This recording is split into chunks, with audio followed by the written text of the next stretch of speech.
नमस्कार, आप देख रहे हैं प्राइम टाइम एक्सक्लूसिव। आपके साथ मैं हूं Ravi Thakur. Happy new year vaccine. जी हां, बिल्कुल सही सुना आपने। देश को नए साल के पहले दिन मिल गई है संजीवनी। ये बड़ी खबर हम आपको आज बता रहे हैं। नए साल के पहले दिन देश को पहला कोरोना वैक्सीन मिल गई है। सूत्रों से खबर है कि देश में बनी कोविशील्ड को मंजूरी दे दी गई है। कोविशील्ड के आपात इस्तेमाल को अभी मंजूरी मिली है। शर्तों के साथ कोविशील्ड को यह मंजूरी दी गई है।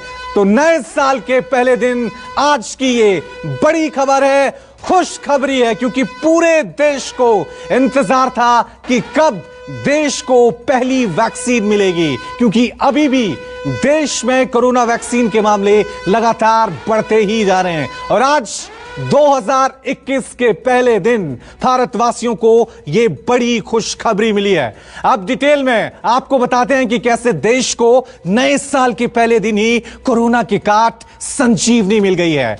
तो देश में बनी कोविशील्ड को मंजूरी मिली है। सीरम इंस्टीट्यूट की कोविशील्ड वैक्सीन को मंजूरी दे दी गई है। कोविशील्ड को शर्तों के साथ आपात इस्तेमाल की मंजूरी दी गई है। इसके साथ बड़ी खबर यह भी है कि 6 जनवरी से देश में कोरोना का टीकाकरण शुरू हो सकता है। यानी 6 जनवरी से देश में टीका लगना शुरू हो जाएगा। आज एक्सपर्ट कमेटी की बैठक में ये तमाम सिफारिशें कर दी गई हैं। तो नए साल के पहले दिन तमाम भारतवासियों को आज ये बड़ी खबर मिली है, खुशखबरी मिली है। तो ये आपने देख लिया कि सीरम इंस्टीट्यूट की कोविशील्ड को किस तरह से देश की पहले आपात इस्तेमाल की मंजूरी दे दी गई है। हम आपको दिखा रहे हैं, एक एक करके समझाने वाले हैं कि किस तरह से देश में आपात इस्तेमाल की मंजूरी मिलने के बाद क्या कार्यक्रम होगा। अब आपको जरा वैक्सीन की पूरी जानकारी देते हैं। इस वैक्सीन को Oxford, AstraZeneca, serum institute of India ने मिलकर तैयार किया है। बाकी दुनिया में इस वैक्सीन का नाम AZD1222 रखा गया है, जबकि भारत में से कोविशील्ड नाम दिया गया है। कोविशील्ड को ब्रिटेन में भी अप्रूवल मिल चुका है। यानी भारत से पहले ब्रिटेन में इस वैक्सीन का इस्तेमाल हो रहा है। पुणे के सीरम इंस्टीट्यूट में बड़े पैमाने पर इसकी डोज तैयार हो रही है। भारत में एक डोज की कीमत 500 से 600 रुपए तक हो सकती है। यह वैक्सीन अपने ट्रायल में 90% तक कारगर साबित हुई है। यह बड़ी खबर है। 2 से 3 महीने के अंतर पर इसकी डोज देने के बाद जो रिजल्ट सामने आए हैं वो 95% हैं। सीरम इंस्टीट्यूट में इसकी 5 करोड़ डोज तैयार हो चुकी हैं, जबकि जुलाई तक 30 करोड़ डोज तैयार करने का टारगेट रखा गया है। इसे 2 से 8 डिग्री सेल्सियस तापमान पर स्टोर किया जा सकता है। साथ ही सीरम इंस्टीट्यूट का दावा है कि नए स्ट्रेन के खिलाफ भी यह वैक्सीन कारगर है, जो राहत की बात है, क्योंकि देश भर में हर रोज यह खबर सामने आ रही है कि नए स्ट्रेन के मामले में भी हिंदुस्तान अब धीरे धीरे उसमें नए मामले सामने आते जा रहे हैं। तो देश को पहली कोरोना वैक्सीन मिल गई है। अब कल यानी शनिवार को पूरे देश में कोरोना वैक्सीनेशन का ड्राई रन या कहीं की मॉक ड्रिल होना है। इसको लेकर क्या तैयारियां हैं, जानने के लिए चलते हैं मेरी सहयोगी आशा के पास। ओवर टू यू आशा। तो कोरोना का वैक्सीनेशन पूरे देश में आखिर कैसे होगा, कल इसका पता चल जाएगा। कल देश में वैक्सीन की मॉक ड्रिल की जाएगी और कैसे इस ड्रिल को कामयाब बनाने की तैयारी की गई है बड़े पैमाने पर। आइए अब आपको ये हम बताते हैं। दरअसल कोरोना वैक्सीनेशन की मॉक ड्रिल हर राज्य में 2 से 3 जिलों में होगी। हर वैक्सीनेशन सेंटर पर करीब 25 हेल्थ वर्कर्स मौजूद होंगे। मॉक ड्रिल के दौरान वैक्सीन के स्टोरेज का इंतजाम देखा जाएगा। जैसे वैक्सीन आने पर पूरी प्रक्रिया होगी, बिल्कुल उसी तरह इस मॉक ड्रिल को फॉलो किया जाएगा, जैसा कि हम आपको दिखा रहे हैं। स्टोरेज के लिए वैक्सीन कोल्ड चेन में भेजी जाएगी। इसका मतलब कंपनी से आने के बाद उसका स्टोरेज कैसे होगा, इसको भी ड्राई रन में परखा जाएगा, तराशा जाएगा। स्टोरेज से वैक्सीन की राज्यों को सप्लाई इसके बाद कैसे होगी और साथ ही वैक्सीन को जिलों में कैसे पहुंचाया जाएगा। इसके अलावा स्टेट के मेन डिपो से वैक्सीन को जिलों में पहुंचाने की पूरी प्रक्रिया को देखा जाएगा। इस दौरान मेडिकल टीम पूरी प्रक्रिया पर निगरानी रखेगी। लोगों तक वैक्सीन पहुंचाने की जांच भी की जाएगी। जाएगी। पूरे सफर में वैक्सीन का जो ट्रांसपोर्टेशन होगा उसमें तापमान का भी खास ध्यान रखा जाएगा। जिन लोगों को वैक्सीन लगाई जाएगी उन्हें एसएमएस भेजा जाएगा। एसएमएस में वैक्सीनेशन करने वाली टीम का जिक्र होगा। इस पूरे ड्राई रन में वैक्सीनेशन के दौरान कोविन ऐप में एंट्री होगी। ऐप में रजिस्ट्रेशन की मॉक ड्रिल भी की जाएगी। यहां आपको हम ये भी बता दें कि अब तक आंध्र प्रदेश, गुजरात, पंजाब और असम में वैक्सीनेशन का ड्राई रन हो चुका है। तो देख लिया आपने कैसे असली टीकाकरण से पहले कैसे बड़े पैमाने पर वैक्सीनेशन का ड्राई रन हो रहा है। लेकिन आप सोच रहे होंगे कि आखिर इस ड्राई रन से फायदा क्या होगा। यह जानने के लिए रुक करते हैं मेरी सहयोगी पूजा का। Over to you Puja.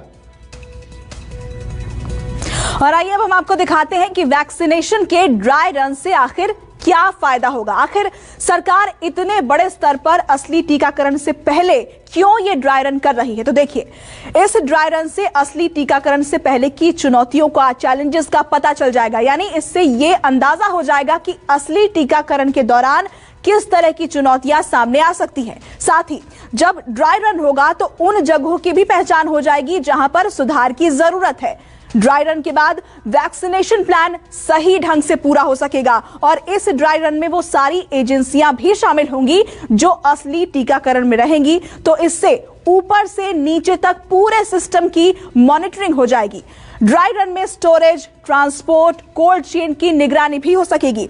Vaccination centre पर तैयारियों को परखने में इस ड्राई रन से काफी हद तक मदद मिलेगी। और यही नहीं, वैक्सीनेशन में कोविन ऐप की भूमिका का पता चल सकेगा, जिसको खास इसी मकसद के हिसाब से तैयार किया गया है। वहीं आज कोरोना वैक्सीनेशन के ड्राई रन को लेकर केंद्रीय स्वास्थ्य मंत्री डॉक्टर हर्षवर्धन ने अहम जानकारी दी है। उन्होंने बताया कि आखिर कैसे इस ड्राई रन को कामयाब बनाया जाएगा और क्या कहा, आइए आपको सुनाते हैं। कल के जो ड्राई रन है, ट्रायल रन है, मॉक एक्सरसाइज है, इसको सफलतापूर्वक बारीक से बारीक, ये मत समझिए कि ये मॉक एक्सरसाइज है, ये रियल एक्सरसाइज की तरह इसको इम्प्लीमेंट करने की कोशिश करिए ताकि आपकी हर बात, आपका टेक्स्ट मैसेज भी जा रहा है कि नहीं जा रहा है, आपका सर्टिफिकेट भी उसमें से इलेक्ट्रॉनिक प्लेटफॉर्म से निकल रहा है कि नहीं निकल रहा है, सब तरह की जो इश्यूज हैं उनको पूरी बारीकी से अध्ययन करिए और ताकि अगले कुछ दिनों में बाकी सब जगहों पर भी आप उसके कॉन्टेक्स्ट में सारी चीज़ों को इवैल्यूएट कर पाएं। तो अमेरिका और ब्रिटेन की तरह भारत में भी कोरोना वैक्सीन को इमरजेंसी अप्रूवल मिलने की शुरुआत हो चुकी है। आइए आपको बताते हैं कि इमरजेंसी अप्रूवल होता क्या है और दुनिया और देश में इमरजेंसी अप्रूवल को लेकर क्या नियम है। दवा और मेडिकल उपकरणों की तरह हर वैक्सीन को दुनिया के हर देश में रेगुलेटरी प्रक्रियाओं से गुजरना होता है। आज हम आपको बताएंगे इमरजेंसी यूज ऑथराइजेशन की पूरी एबीसीडी। सबसे पहले आपको बताते हैं कि आखिरकार EUA है क्या। यह अप्रूवल वैक्सीन और दवाओं के केस में उसकी सेफ्टी और इफेक्टिवनेस के आधार पर दिए जाते हैं। इसका बेस बनता है जानवरों और इंसानों पर हुए ट्रायल्स का डेटा। और तो और ट्रायल्स के हर स्टेज पर भी देश की रेगुलेटर बॉडी से अप्रूवल की जरूरत पड़ती है। इमरजेंसी यूज ऑथराइजेशन एक लंबी प्रक्रिया है। उसमें ही पता चलता है कि कोई दवा या वैक्सीन सेफ और इफेक्टिव है या फिर नहीं। वैक्सीन के इतिहास को देखें तो अब तक ग्लसुआ और मम्प्स रोग का वैक्सीन ही सबसे तेजी से अप्रूव हुआ था। 1960 के दशक में इस वैक्सीन को अप्रूवल मिलने में 4.5 साल का वक्त लगा था। भारत में central drug standards control organisation CDSCO ये अप्रूवल देता है। हर देश कोरोना पर काबू पाने के लिए किसी न किसी वैक्सीन को इमरजेंसी यूज ऑथराइजेशन देने पर विचार कर रहा है।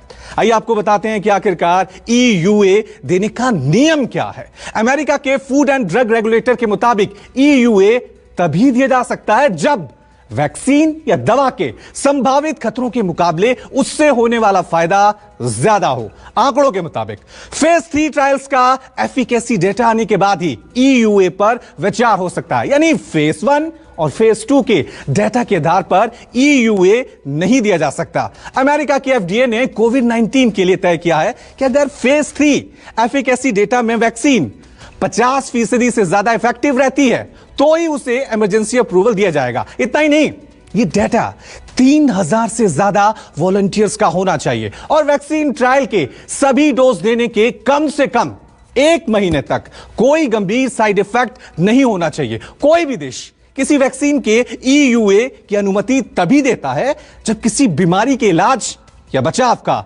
कोई विकल्प ना हो, और कोरोना को लेकर फिलहाल यही हालात हैं। वहीं अगर भारत में इमरजेंसी अप्रूवल की बात करें तो पिछले साल ही भारत के नए क्लिनिकल ट्रायल्स के नियम बने हैं। इसमें रेगुलेटर को आपात परिस्थितियों में बिना ट्रायल के भी दवा या वैक्सीन को इमरजेंसी यूज के लिए मंजूरी देने का अधिकार दिया गया है। इमरजेंसी यूज की परमिशन देने के बाद भी मॉनिटरिंग क्लिनिकल ट्रायल जैसी ही होती है। हर पेशेंट के डिटेल्स जरूरी होते हैं, उन पर खास नजर रखी जाती है। जिस कंपनी को अपने प्रोडक्ट के लिए कहीं और लाइसेंस मिला है उसे प्री क्लिनिकल और क्लिनिकल ट्रायल्स का पूरा डेटा रेगुलेटर को सबमिट करना होता है। जब कंपनी EUA की परमिशन मांगती है तो रेगुलेटर के स्तर पर 2 स्टेज में इसका प्रोसेस होता है। सब्जेक्ट एक्सपर्ट कमेटी उस एप्लीकेशन पर विचार करती है और फिर अप्रूवल के बाद एप्लीकेशन अपेक्स कमेटी के पास जाती है। इस कमेटी में स्वास्थ्य मंत्रालय से जुड़े विभागों के सचिव होते हैं। वहीं इमरजेंसी अप्रूवल मिलने के कई खतरे भी हैं। अप्रूवल मिलने के बाद अगर पूरा प्रोजेक्ट बंद ही हो जाता है तो यह उन लोगों के लिए खतरनाक हो सकता है जिन्हें टीका लग चुका होता है। इमरजेंसी अप्रूवल में वैक्सीन नतीजों के हिसाब से हम आपको लगातार एक एक डिटेल बता रहे हैं और लगातार यह भी आपको बता दें कि अप्रूवल नहीं मिलना एक जिस तरह से बड़े खतरे की निशानी भी होता है।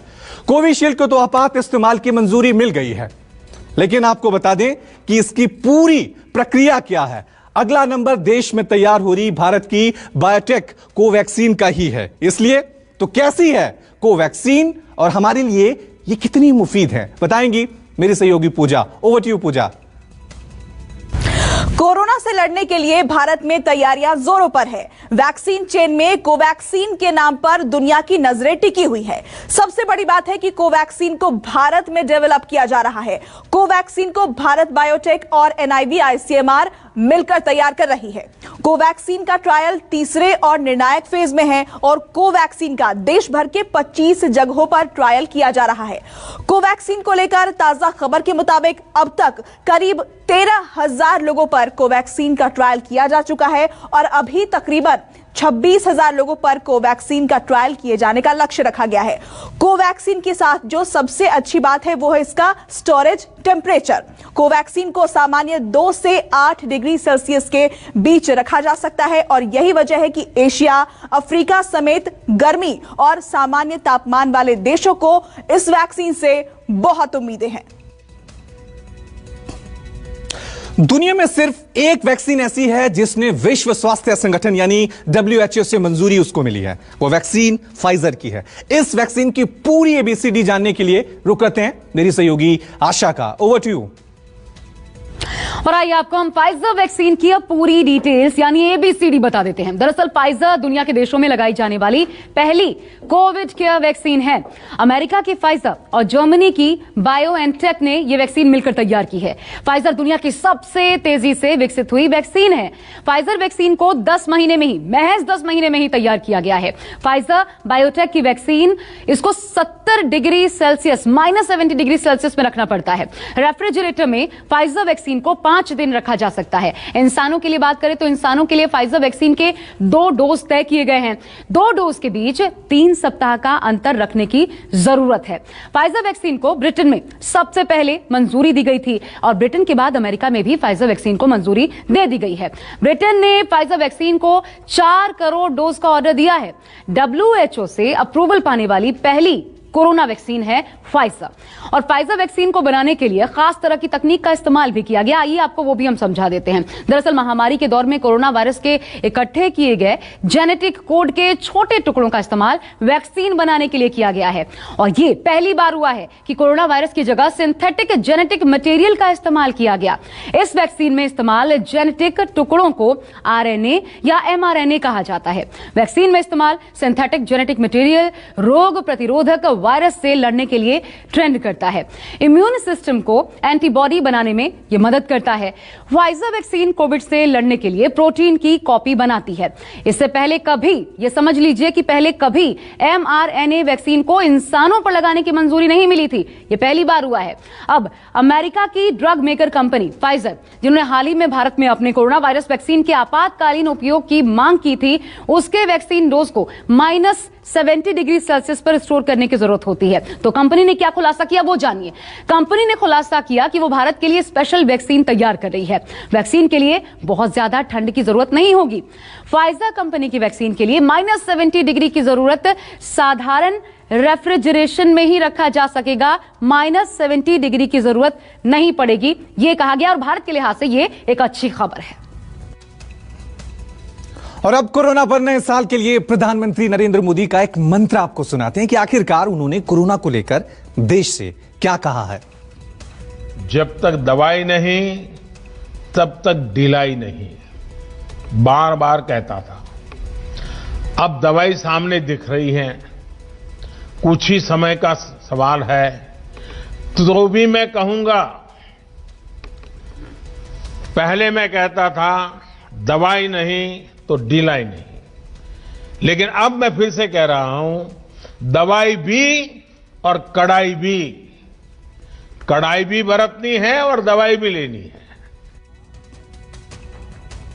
और एक बार फिर रुक करते हैं पूजा का, जो आपको दिखाने वाली है कि भारत ने कोरोना वैक्सीन की कितनी डोज खरीदने की तैयारी पुख्ता कर ली है। Over to you. देश में कोरोना को मात देने के लिए स्टेप बाय स्टेप फैसले लिए जा रहे हैं। देश में कोरोना वैक्सीन को मंजूरी मिलनी शुरू हो चुकी है, लेकिन इसके साथ ही भारत सरकार ने दुनिया के अलग अलग देशों से भी वैक्सीन के डोज की बुकिंग करवाई हुई है। हम आपको बता दें कि कोविड-19 वैक्सीन की कंफर्म डोज बुकिंग करने में भारत दुनिया का नंबर 1 देश है। आंकड़ों के मुताबिक भारत अब तक 160 करोड़ वैक्सीन के डोज के ऑर्डर दे चुका है। वैक्सीन के शुरुआती नतीजों के मुताबिक अगर एक शख्स को 2 टीके लगाने पड़े तो 80 करोड़ लोगों तक सरकार जल्द से जल्द वैक्सीन पहुंचा सकती है। और ऐसे में उम्मीद की जा रही है कि दुनिया के अलग अलग देशों से 50 करोड़ वैक्सीन अगले साल जुलाई अगस्त तक भारत पहुंच जाएगी। हम आपको बता दें कि दुनिया भर में वैक्सीन के ऑर्डर्स पर अमेरिका की ड्यूक यूनिवर्सिटी अपनी नजर बनाए हुए है। वैक्सीन डोज की बुकिंग मामले में यूएस तीसरे नंबर पर है। अब इंतजार है तो बस वैक्सीन ट्रायल्स के कामयाब होने का, सक्सेसफुल होने का। कनाडा, यूरोप की 7 कंपनियों से भारत ने वैक्सीन की डील की हुई है। साथ ही अमेरिका और फ्रांस की कंपनियों से भी भारत ने वैक्सीन मंगवाने की अपनी पूरी तैयारी कर रखी है। और आइए अब आपको भारत के वैक्सीन एक्शन प्लान के बारे में कुछ और अहम जानकारियां, डिटेल्स हम आपको देते हैं। दरअसल दुनिया में सबसे ज्यादा डिमांड है ऑक्सफोर्ड एस्ट्राजेनेका की वैक्सीन की। ऑक्सफोर्ड की इस वैक्सीन को लगभग सभी देशों ने बुक कर रखा है और इस वैक्सीन के सबसे ज्यादा 1.5 बिलियन डोज बुक हो चुके हैं। भारत को एस्ट्राजेनेका से ऑक्सफोर्ड यूनिवर्सिटी की 500 मिलियन डोज मिलेगी। देश में कोविशील्ड नाम से इस वैक्सीन को उपलब्ध कराया जाएगा। एस्ट्राजेनेका ने सीरम इंस्टीट्यूट ऑफ इंडिया यानी SII के साथ 1 बिलियन डोज की डील की हुई है। SII दुनिया का सबसे बड़ा वैक्सीन निर्माता है। भारत के अलावा अमेरिका ने भी इसकी 500 मिलियन डोज का ऑर्डर दिया हुआ है। अमेरिका से भारत की कोवावैक्स वैक्सीन की 100 करोड़ डोज खरीदने की डील हुई है। अमेरिकी कंपनी नोवावैक्स की वैक्सीन है कोवावैक्स। सीरम इंस्टीट्यूट ने नोवावैक्स के साथ मिलकर इसे डेवलप किया है। कोवावैक्स वैक्सीन एक स्पाइक प्रोटीन वैक्सीन है जो इंसानी शरीर में प्रोटीन के स्तर को गिरने नहीं देती है और इम्यून मजबूत होता है। अमेरिका में इसका ट्रायल शुरू हो चुका है और नोवावैक्स वैक्सीन का यूके में फेज 3 ट्रायल चल रहा है। अगर टेस्ट सफल रहे तो नोवावैक्स की वैक्सीन 2021 की दूसरी छमाही तक कमर्शियली उपलब्ध हो सकती है। वहीं रूस की स्पुतनिक 5 वैक्सीन के लिए भी भारत ने बड़ी डील की है। रूस की कोविड वैक्सीन स्पुतनिक 5 वैक्सीन की 100 मिलियन डोज भी भारत ने बुक कर रखी है। भारत में इसके ट्रायल्स के लिए हैदराबाद की डॉक्टर रेड्डी लेबोरेटरीज से करार हुआ है और यह वैक्सीन गामलेया रिसर्च इंस्टीट्यूट की बनाई हुई है जिसे अगस्त में ही रूस में मंजूरी मिल गई थी और भारत में इसका ट्रायल तीसरे फेज में है और उम्मीद यह है कि जल्द ही यह बाजारों में उपलब्ध होगी। तो कोरोना वैक्सीन से जुड़ी हर एक डिटेल हम आपको बड़ी बारीकी से समझा रहे हैं। अब सीधा रुख करते हैं आशा का, जो आपको दिखाएंगी दुनिया में कोरोना की कौन कौन सी वैक्सीन ने काम करना शुरू कर दिया है और किन देशों में कोरोना का टीका लगाया जा रहा है। ओवर टू यू आशा। और आइए अब आपको हम बताते हैं कि दुनिया भर में कितने वैक्सीन को अप्रूवल मिल चुका है, यानी दुनिया भर में कोरोना वायरस से बचाव के लिए किन किन वैक्सीन का इस्तेमाल शुरू हो गया है। सबसे ज्यादा अगर किसी वैक्सीन का इस्तेमाल हो रहा है इस वक्त तो वो वैक्सीन है फाइजर। मॉडर्ना की वैक्सीन को भी कई देशों में अप्रूवल मिल चुका है। रूस की स्पुतनिक 5 का इस्तेमाल भी रूस में शुरू हो चुका है। दुनिया में कोरोना फैलाने वाले चीन ने भी 3 वैक्सीन को अप्रूव कर दिया है। अब चलिए अब ये देखिए कि किन किन देशों में कोरोना की वैक्सीन लगाई जा रही है। अमेरिका, सबसे पहले बात करते हैं। अमेरिका में मॉडर्ना और फाइजर वैक्सीन लगाई जा रही है इस वक्त। ब्रिटेन की बात करें, जहां पे नया स्ट्रेन आया है, तो ब्रिटेन में वैक्सीनेशन शुरू करने वाला पहला देश हालांकि ब्रिटेन ही था, लेकिन यहां भी फाइजर की वैक्सीन लगाई जा रही है। स्विट्जरलैंड की अब बात करते हैं, तीसरा देश। स्विट्जरलैंड में भी फाइजर की वैक्सीन का इस्तेमाल बखूबी हो रहा है। मलेशिया की बात करते हैं, मलेशिया में फाइजर वैक्सीन का इस्तेमाल किया जा रहा है। साथ ही बहरीन में फाइजर के साथ साथ एक चीनी वैक्सीन है सिनोफार्म, इस वैक्सीन को लगाया जा रहा है। इसके बाद बात कनाडा की करते हैं। यहां क्या हो रहा है, तो कनाडा ने फाइजर को अप्रूव कर दिया है और मैक्सिको में भी फाइजर वैक्सीन ही लगाई जा रही है। अब रूस अपनी बनाई हुई वैक्सीन स्पुतनिक 5 का इस्तेमाल कर रहा है। चीन की बात करें तो चीन अपने देश में बनी 3 वैक्सीन को अप्रूवल दे चुका है। इनमें कौन कौन सी वैक्सीन हैं? इनमें है Sinopharm, Sinovac biotech, CanSino biologics. ये वैक्सीन चीन में इस वक्त लगाई जा रही हैं। और अब रुक करते हैं पूजा का, जो आपको दिखाएंगी देश में कोरोना वैक्सीन का स्टोरेज प्लान क्या है।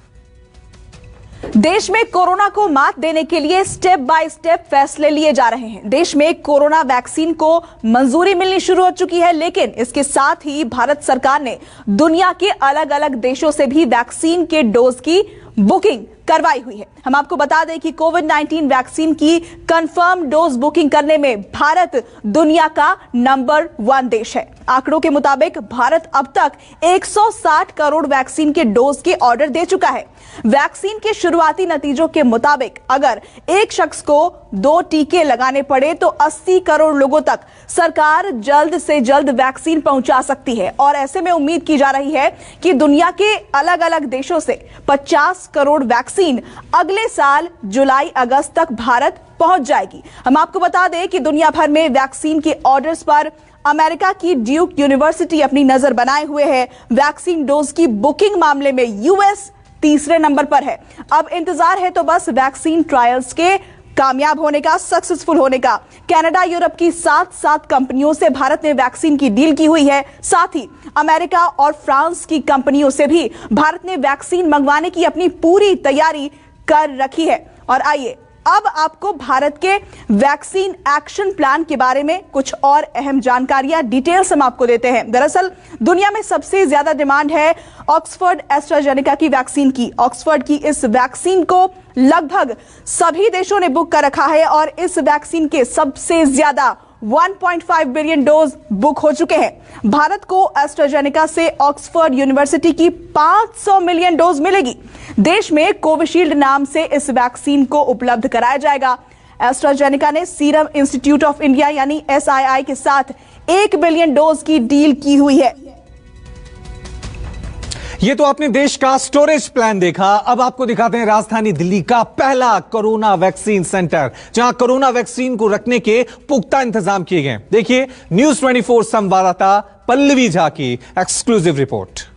देश की राजधानी दिल्ली में वैक्सीनेशन सेंटर तैयार कर लिया गया है। जिस तरीके से 2 जनवरी को पूरे देश में ड्राई रन होने जा रहा है वैक्सीन को लेकर, इसके मद्देनजर तमाम राज्य जो हैं वो एकदम से गियर अप हो चुके हैं, जो काफ़ी तेज़ी दिख रही है। और इसीलिए देश की राजधानी में भी SDMC इलाके में एक मैटरनिटी होम को वैक्सीनेशन सेंटर के तौर पर जो है कन्वर्ट किया गया है। इस वक्त मैं वहीं पे हूँ और किस तरीके के इसका प्रारूप होने वाला है, किस तरीके का होगा वैक्सीनेशन सेंटर, आइए हम उसका जायजा लेते हैं और आपको बताते हैं कि किन प्रक्रियाओं से जो है आपको गुजरना पड़ेगा।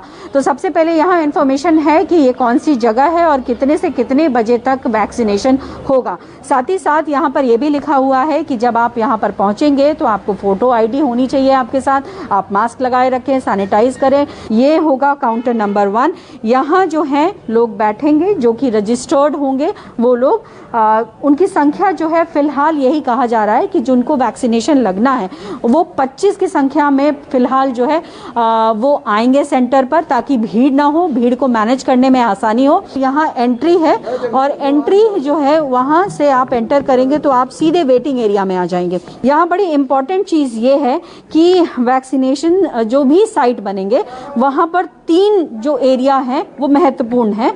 वेटिंग रूम होगा, वैक्सीनेशन रूम होगा और ऑब्जर्वेशन रूम होगा, जहां पर 5 सदस्यों की जो एक टीम होगी, कहा जाए एक टीम होगा जो 5 सदस्य होंगे। उसमें जो पहले सदस्य होंगे जाहिर तौर पे वो डॉक्टर होंगे, फिर जो होंगे वो पुलिस, होमगार्ड और सिविल डिफेंस के व्यक्ति होंगे।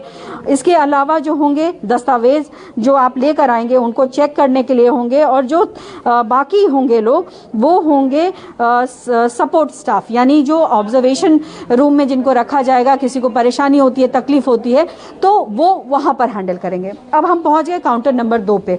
ये वो एरिया होगा जहां पर आप आएंगे, यहाँ कोविन ऐप के जरिए अपडेट होगा, आप रजिस्टर्ड हैं वो चेक होगा, आप तमाम चीजें दिखाएंगे यहाँ पर, और फिर जब वो मैच कर जाएगा तब आप आएंगे वैक्सीनेशन रूम में। ये वैक्सीनेशन रूम होगा और ये रहेगा आपका जो है ऑब्जर्वेशन रूम। 30 मिनट तक आपको यहाँ पर रहना होगा, ये मैंडेटरी है। जब भी आप कोई मेडिसिन या वैक्सीन आप लेते हैं तो उसके कुछ साइड इफ़ेक्ट ना हो, कोई परेशानी ना हो, उसको देखने के लिए आपको आधे घंटे वेट करना होता है, और इसीलिए आधे घंटे वेट करना होगा। अगर आप ठीक हैं, सब कुछ कुशल मंगल है, तो आप यहाँ से निकलकर बाहर चले जाएंगे और फिर अपने घर की तरफ आप प्रस्थान कर जाएंगे। तो इस तरीके का कुछ प्रारूप होगा जो भी वैक्सीनेशन सेंटर है। तो कोरोना के खिलाफ संजीवनी तो आ ही गई है, लेकिन वैज्ञानिकों ने कोरोना का एक डुप्लीकेट भी तैयार किया है जो कोरोना के खिलाफ हथियार का काम कर रहा है। क्या है ये कोरोना का डुप्लीकेट, बताएंगी मेरी सहयोगी आशा। अब दुनिया भर में कोरोना की काट तलाश रहे वैज्ञानिकों ने कोरोना को मारने के लिए कोरोना का डुप्लीकेट तैयार कर लिया है। जी हां, ये कुछ इस आइडिया पर काम करता है जैसे दुश्मन को मारने के लिए उसके वेश में ही सेना में घुस जाया जाए। अब आपको हम ये दिखाते हैं कि कोरोना का ये डुप्लीकेट आखिर कौन है, ये समझिए। कोरोना का ये डुप्लीकेट दिखने में बिल्कुल कोरोना वायरस की तरह ही दिखता है। जैसे कोरोना वायरस के चारों तरफ स्पाइक्स दिखते हैं, वैसे ही इस वायरस के चारों तरफ स्पाइक्स हैं। इसकी खास बात यह है कि पार्टिकल कोरोना फैलाता नहीं है, बल्कि कोरोना वायरस को मारने का काम करता है। कोरोना की काट तलाश रहे वैज्ञानिकों ने इस पार्टिकल को तैयार किया है और कोरोना की तरह इसे भी प्रोटीन से बनाया गया है। दुनिया भर की कोरोना वैक्सीन में इस पार्टिकल का इस्तेमाल किया गया है। वैक्सीन के जरिए इस पार्टिकल को शरीर में पहले एंटर करवाया जाता है। इसके बाद शरीर कोरोना वायरस समझकर इसके खिलाफ प्रतिरोधक क्षमता खुद तैयार करता है। फिर शरीर में कोरोना के खिलाफ एंटीबॉडीज बननी शुरू हो जाती हैं और असली कोरोना जब किसी इंसान के शरीर में एंट्री मारता है तो पहले से जो मौजूद एंटीबॉडीज होती हैं वो उस व्यक्ति की रक्षा करने में सक्षम होती है और वही काम ये करता है। तो दुनिया भर के देशों में वैक्सीनेशन की तैयारियां तेज हो चुकी हैं। अमेरिका, ब्रिटेन, रूस जैसे देशों ने कई वैक्सीन को इमरजेंसी अप्रूवल देते हुए आम जनता तक पहुंचाना भी शुरू कर दिया है। कोरोना में वैक्सीन की तेजी को देखते हुए वर्ल्ड हेल्थ ऑर्गेनाइजेशन ने भी वैक्सीन पर अपनी 3 स्टेज प्लानिंग तैयार की है। WHO की 3 स्टेज प्लानिंग में सबसे पहले वैक्सीन को प्राथमिकता के आधार पर 3 स्टेज में बांटने का फैसला किया गया। WHO की कोशिश है कि हर स्टेज में वैक्सीनेशन की शुरुआत से पहले वैक्सीन का पूरा स्टॉक तैयार हो। साथ ही WHO की प्लानिंग है कि जरूरत के हिसाब से वैक्सीनेशन हो, यानी जिसे पहले जरूरत है उसे पहले कोरोना से बचने का टीका दिया जाए। आइए अब आपको WHO की कोरोना की 3 स्टेज प्लानिंग की पूरी डिटेल बताते हैं। स्टेज 1 में देश की आबादी के 0 से 10% लोगों को उपलब्धता के आधार पर टीका दिया जाएगा, जिसमें सबसे पहले हेल्थ केयर वर्कर्स को वैक्सीन लगेगी। आंकड़ों के मुताबिक स्वास्थ्य विभाग से जुड़े लोग हाई से वेरी हाई रिस्क ग्रुप्स में आते हैं। सबसे ज्यादा एक्सपोजर उन्हें ही हो रहा है और हेल्थ केयर वर्कर्स ट्रांसमिशन भी बढ़ा रहे हैं। इस स्टेज में बहुत अधिक उम्र वाले बुजुर्गों को भी टीका लगाया जाएगा। साथ ही स्टेज 1 में उन लोगों को भी शामिल किया जाएगा जिनको कोरोना से सबसे ज्यादा खतरा है। वहीं स्टेज 2 में देश की आबादी की संख्या के लिहाज से 11 से 20% लोगों को प्रायोरिटी के आधार पर वैक्सीन लगाई जाएगी। स्टेज 2 में सबसे पहले वो बुजुर्ग शामिल होंगे जो स्टेज 1 में कवर नहीं हो सके थे। इसके बाद उन लोगों के वैक्सीनेशन का प्लान है जो दूसरी गंभीर बीमारियों से पीड़ित हैं। तीसरे स्टेप में लो इनकम ग्रुप्स और स्लम्स में रहने वाले लोग शामिल किए जाएंगे और स्टेज 2 के फाइनल स्टेप में टीचर्स और स्कूल स्टाफ को वैक्सीनेशन से सुरक्षित किया जाएगा। स्टेज 3 में 21 से 50% आबादी के वैक्सीनेशन का लक्ष्य तय किया गया। इसमें सबसे पहले स्टेज 2 में बच गए टीचर और स्कूल स्टाफ का टीकाकरण किया जाएगा। उसके बाद हेल्थ और एजुकेशन सेक्टर के बाहर के वर्कर्स को वैक्सीनेशन में शामिल किया जाएगा। स्टेज 3 में गर्भवती महिलाओं को शामिल करने का प्लान है। इसके अलावा कम और मध्यम आय वर्ग के हेल्थ वर्कर्स को वैक्सीन देने के साथ साथ उन लोगों को भी टीका लगाया जाएगा जिनके लिए सोशल डिस्टेंसिंग कायम रखना मुश्किल है। दुनिया भर में वैक्सीनेशन के प्रोग्राम को चरणबद्ध तरीके से पूरा करने के लिए WHO ने गाइडलाइन जारी की हैं। गाइडलाइन कहती हैं कि महिलाओं की तुलना में पुरुष इन्फेक्ट भी ज्यादा हुए हैं और उनकी मौतें भी हुई हैं, पर वैक्सीनेशन में यह तथ्य मायने नहीं रखता। WHO के मुताबिक अक्सर बुजुर्गों की देखभाल महिलाओं के जिम्मे होती है। इतना ही नहीं, प्राइमरी केयर का जिम्मा निभाने में भी फ्रंट लाइन में महिलाओं की तादाद बहुत ज्यादा है। इसके साथ साथ सोशल स्टेटस और इकोनॉमिकल कंडीशन के हिसाब से महिलाएं पुरुषों के मुकाबले अस्पतालों से भी दूर रहती हैं। ऐसे में जेंडर को आधार बनाकर वैक्सीनेशन प्रोग्राम नहीं बनाया जाएगा। WHO ने ग्रुप्स के साइज के आधार पर प्रायोरिटी तय करने को कहा है। हालांकि ग्रुप साइज पर अंतिम फैसला देश की सरकार ही लेगी। भारत में NACVAC यानी national expert group on vaccine administration for covid he vaccine administration की पूरी प्रक्रिया तय कर रहा है। यानी वैक्सीन के प्रोडक्शन, खरीद, सप्लाई और लगाने तक की प्रक्रिया सब NACVAC तय कर रहा है और उसमें WHO की गाइडलाइन एक गाइडिंग फोर्स जैसा ही काम करने जा रही है। आइए अब आपको भारत में NACVAC की वैक्सीनेशन प्लानिंग के बारे में भी बताते हैं। NACVAC यानी national expert group on vaccine administration for कोविड-19 को अगस्त महीने में सरकार ने तैयार किया था। इसने ही तय किया है कि कोविड-19 का वैक्सीनेशन किस तरह आगे बढ़ेगा, वैक्सीन की खरीद प्रक्रिया क्या होगी। NACVAC के मुताबिक ग्रुप 1 में 1 करोड़ स्वास्थ्य सेवा से जुड़े कर्मचारियों को वैक्सीनेशन के लिए चुना गया है, जबकि ग्रुप 2 में 2 करोड़ से ज्यादा फ्रंटलाइन वर्कर्स को कोरोना से बचने का टीका लगाया जाएगा। फ्रंटलाइन वर्कर्स में पुलिस, सेना, होमगार्ड, NDRF, म्युनिसिपल वर्कर्स शामिल हैं। ग्रुप 3 में 27 करोड़ 50 साल से ज्यादा उम्र के लोगों को वैक्सीन की व्यवस्था की जाएगी। ग्रुप 3 में 50 साल से कम के हाई रिस्क कैटेगरी के लोग भी शामिल होंगे और इसी तरह आगे भी अलग अलग ग्रुप में देश के सभी लोगों का टीकाकरण किया जाएगा। वहीं नए साल पर वैक्सीन में तेजी आ गई है तो कोरोना का नया स्ट्रेन भी लगातार बड़ा खतरा बना हुआ है। आपको कोरोना के इस नए स्ट्रेन के बारे में पूरी जानकारी देते हैं और इसके लिए सीधा रुख करते हैं मेरी सहयोगी पूजा का। Over to you. कोरोना को खत्म करने के लिए तैयारियां जोरों पर है तो कोरोना भी अपना रूप बदल बदल कर हमला कर रहा है। ब्रिटेन से सामने आए कोरोना वायरस के नए स्ट्रेन ने सबकी चिंता बढ़ा दी है। वैज्ञानिकों ने इस वायरस को VUI 2020/01 नाम दिया है और यह वायरस पहले से कहीं ज्यादा खतरनाक है और ये तेजी से दूसरे वायरस की जगह ले रहा है। पुराने वायरस के खास हिस्सों में तेजी से बदलाव हुआ जिसके चलते ये नया कोरोना वायरस पैदा हुआ है और इस नए कोरोना वायरस में मानव कोशिका को संक्रमित करने की ताकत बढ़ गई है। ये 70% तेजी से फैल सकता है। तो आप सोच सकते हैं कि ये कितना ज्यादा खतरनाक है। मौजूदा कोरोना वायरस के मुकाबले ये कहीं ज्यादा खतरनाक है और इस वायरस पर पूरी दुनिया के वैज्ञानिकों की नजर टिकी हुई है। ये कोरोना वायरस का चौथा वेरिएंट है और इससे पहले 3 और वेरिएंट कोरोना वायरस के सामने आ चुके हैं। तो अब हम आपको बताते हैं कि कोरोना ने कैसे कैसे खुद को बदला और पूरी दुनिया को दहला कर रख दिया। सबसे पहला कोरोना वायरस वुहान में मिला था। वुहान का वायरस दुनिया भर में सबसे अलग था। D614G टाइप का एक और वायरस फरवरी में यूरोप में मिला और दुनिया में सबसे ज्यादा इसी टाइप का वायरस पाया गया। यूरोप में गर्मियों में एक और A222V वायरस सामने आया। यह वायरस स्पेन में गर्मियों की छुट्टियां मनाने गए लोगों के बीच तेजी से फैला और अब यूरोप से ही इस नए कोरोना यानी BUI 2020/01 की शुरुआत हुई है। अभी तक वायरस की नई सीक्वेंसिंग कोई नहीं हुई है। तो अब हम आपको दिखाते हैं कि कोरोना के हर प्रकार यानी टाइप के लक्षण क्या रहे, कैसे कैसे कोरोना का टाइप बदला और उसके साथ उसके लक्षण भी बदलते चले गए। सबसे पहले स्ट्रेन की हम बात करें, इसमें लक्षण था सूखी खांसी, तेज बुखार, सांस लेने में दिक्कत, थकान, पैरों में दर्द। दूसरे स्ट्रेन में जो लक्षण सामने आए उसमें स्वाद गंध में कमी देखी गई, गले में खराश और कमर और पीठ में दर्द की शिकायत जो कोरोना से पीड़ित थे उनको रही। तीसरे स्ट्रेन का लक्षण इसमें नाक बहना, उल्टी और दस्त जैसी शिकायत लोगों को थी। तो कैसे कोरोना जिंदगी पर भारी पड़ रहा है, इसका अंदाजा इससे लगाया जा सकता है कि ये अंगों पर हमला करता है, किडनी फेल होने का कारण भी बनता है। इसकी अटैक करने के बाद हार्ट भी फेल हो सकता है और इसकी वजह से फेफड़ों का इंफेक्शन भी तेजी से हो रहा है। नमस्कार, मैं हूं मानक गुप्ता। अगर आपको हमारा ये वीडियो पसंद आया हो तो इसे लाइक और शेयर जरूर करें और हां, हमें सब्सक्राइब और फॉलो करना ना भूलें ताकि आप देश और दुनिया की कोई खबर मिस ना करें। तो जुड़े रहिए हमारे साथ और देखते रहिए News 24।